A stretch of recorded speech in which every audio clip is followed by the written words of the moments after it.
Hi friends, ఇది మా శంకుపూల మొక్క అండి. చూడండి, బాగా గ్రోత్ బాగుంది. వర్షాలకి బాగా వస్తుందని సీడ్స్ వేసాను.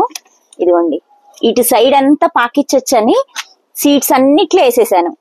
ఓన్లీ ఇటంతా శంకుపూలు వేద్దాం అనే ఉద్దేశంతో. ఇదిగోండి, ఇవన్నీ శంకుపూలియే. గ్రోత్ బాగుంది. ఇంకా దీంట్లో బీరకాయ, సొరకాయ విత్తనాలు వేసాను. బాగా వచ్చింది, గ్రోత్ బాగుంది. దీన్ని యాస్టీజ్ ఇలా తీసేసి కుండీలో వేసేస్తాను. కొంచెం ఇంత పెద్దగా అయ్యాక తీసేస్తానండి. ఆ తర్వాత గ్రోత్ బాగుంటది. సీడ్స్ అన్ని బాగా వచ్చినాయి. ఇది మా పచ్చిమిర్చి మొక్క. ఉన్నాయి పచ్చిమిర్చి, కాకపోతే ఇంకో 2-3 days అయ్యాక కోస్తా, అవి పెద్దగా అవుతాయి. ఈ వంకాయ మొక్కలు ఫ్లవరింగ్ వస్తుంది ఇప్పుడే.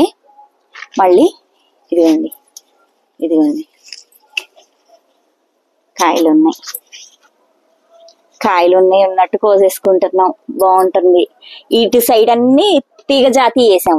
ఇవన్నీ శంకుపూలే.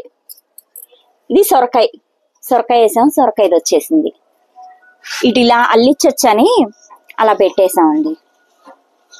ఇవన్నీ చూసుకోవాలి, చూసుకుంటూ ఉంటే వస్తూ ఉంటాయి, కోసేసుకోవాలన్నమాట.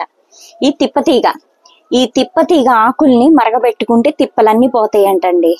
మన కరోనాకు కూడా ఈ ఆకుల్ని ముద్దగా చేసి అందరికి పంచి పెట్టారనమాట. పోయింది కరోనా. అంత మంచిది అనమాట తిప్పతీగ. ఉంటే కనుక ఈ సీడ్స్ అన్న వేసుకుంటే వచ్చేస్తుంది. ఇది మా చామంతి మొక్క. ఫ్లవరింగ్ స్టార్ట్ అవబోతుంది.